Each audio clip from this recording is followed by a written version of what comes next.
Petagnone ale, petagnone ale, petagnone ale, petagnone ale, ale, ale, ale, ale, ale, ale, ale, ale, petagnone ale, ale, ale, ale, ale, ale. Ma ciao a tutti amici, da Napurello 87. Prima di iniziare con il video vi invito come sempre a lasciare un pollice alto e a iscrivervi al canale qualora siete nuovi. Aspettate un momento, qua giù. Eccoci qui ragazzi, il giorno dopo di Genoa-Napoli. Purtroppo non ho potuto far video per vari motivi, comunque ho messo il post sulla community, parliamo della partita, però non perdiamoci in chiacchiere ragazzi. È stato un buon Napoli tutto sommato, mi è piaciuto soprattutto la cazzima, la cattiveria di andarsi a riprendere il risultato, nonostante il pareggio del Genoa verso il 70esimo, il Napoli ha avuto la reazione, ha avuto quella cattiveria e la voglia di andare a vincere questa partita grazie al Petagnone, grazie ancora ad Andrea Petagna che si è dimostrato decisivo per il Napoli. Non è la prima partita, lo abbiamo visto già l'anno scorso quando ha sostituito Osimhen ed è diventato decisivo in qualche partita. Oggi lo è stato, è entrato e ci ha messo subito il timbro su un cross di Mario Rui. Ragazzi, bene, bene così. Da rivedere cosa? La prestazione, perché comunque non è stata una grande prestazione, non è stato il solito Napoli.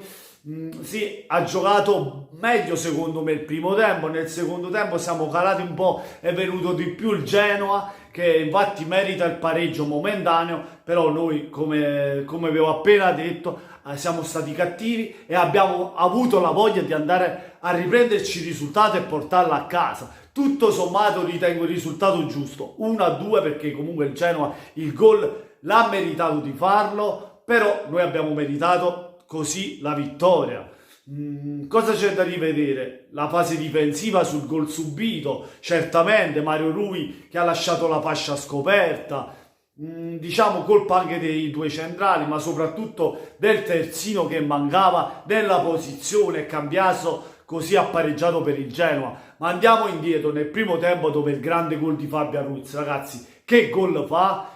Questi sono i suoi tiri da fuori area, preciso che lo mette all'angolino. Grande gol di Fabian Ruiz, e questo è il Fabian Ruiz che noi tifosi del Napoli ci auguriamo per tutta la stagione, perché se questo è il Fabian Ruiz ragazzi ci fa pazzi, ci fa uscire pazzi. Grande Fabian, grande prestazione, un'ottima partita, così come Lobotka. Ragazzi, mi devo smentire, ho tanto buttato fuoco su Lobotka, ho tanto detto in negativo su Lobotka, ma oggi mi devo ricredere e devo fare un applauso a Capibomb, perché veramente sta giocando bene in queste ultime uscite da titolare, visto che abbiamo Demme infortunato, e non lo sta facendo rimpiangere, lo sta sostituendo alla meglio. Complimenti, continua così Bobotta, Gigi D'Alessi, Capibomb, perché se giochi così allora sono contento. Però ragazzi c'è un però, perché ha giocato con Genoa e Venezia, prima col Venezia e poi col Genoa. Dobbiamo vederlo nelle partite importanti, non che il Genoa e il Venezia non siano nulla, con tutto rispetto, però rispetto a un Milan, a una Lazio, a una Roma, anche a un Torino, capito? Lo voglio vedere giocare queste partite al top, capito? E poi magari posso dire buona così, meno male, abbiamo trovato un giocatore degno a centrocampo, in mediana, insieme a Fabian. Secondo me ragazzi non sarà facile, perché comunque vederlo giocare appunto con le squadre di media-bassa classifica è tutta un'altra cosa, ma vederlo giocare con la Juventus così è un'altra storia. Per questo io ritengo che un altro mediano andava preso. Il Napoli ha preso Anghissa, che sì, è un ottimo mediano, fisico, molto fisico, e a me può piacere per questo, però è tutto da vedere in Serie A. Giocava nel Fulham in Inghilterra, ha fatto bene, anche un buon piedino, però ragazzi anche qui è una scommessa, come lo è Lobotka, che ha appena iniziato a giocare titolare, perché ha fatto sempre la riserva e ha avuto poco spazio con Gattuso.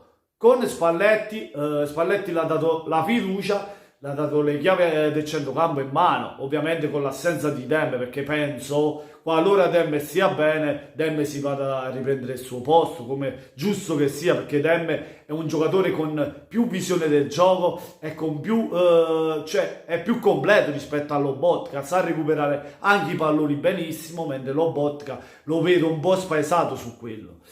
Comunque fatemi sapere voi cosa ne pensate. A riguardo di Meret, ragazzi, io avevo ragione perché Meret è un grande portiere. Questo lo dice anche sulle parate che ha fatto, perché il Genoa ha avuto grandi occasioni e Meret ci ha messo una pezza in un paio di volte, in un paio di occasioni del Genoa. Poi il fallo su Meret c'era, ragazzi, c'era, perché c'era proprio una spinta di schiena a sbilanciare il portiere, l'ha fatto cascare.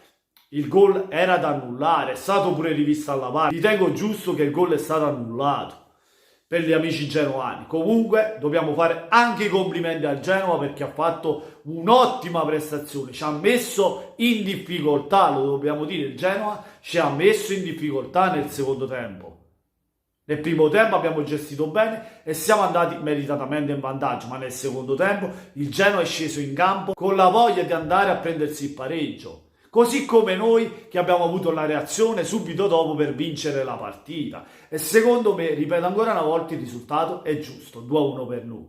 Comunque al di là dell'acquisto Anghissa, che può essere una scommessa, che comunque un giocatore così fisico ci serviva, basta che non è come a Bakayoko, perché voglio se non mi passa ma per tutto il campionato, non voglio assomare più, non mi voglio incazzare più, se no spacca qualcosa sto giro, veramente spacca qualcosa, perché le assomiglia pure, anche fisicamente. Voglio, spero che sia tutta una storia, spero che almeno faccia qualche gol, spero che sia utile per il nostro Napoli e che ci possa servire, e che non sia un pack, una Tupac, voglio, perché basta, già teniamo un coppa manica Amazon, poi ci abbiamo pure i pack, no, lasciamo perdere.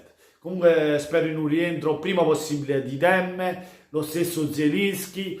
Osimhen purtroppo è squalificato con la Juventus, spero in un ritorno di questi due. Per Demme è ancora lungo l'infortunio, spero in Zielinski almeno ritrovare il nostro centrocampista, il nostro trequartista con più qualità contro la Juventus.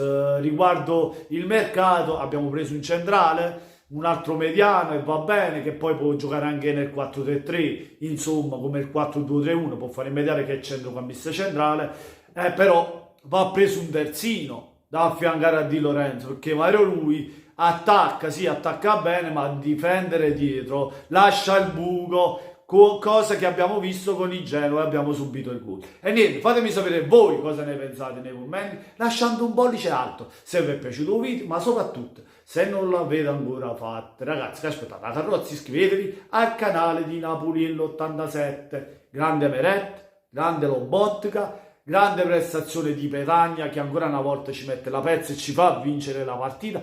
Bene Fabian Ruiz.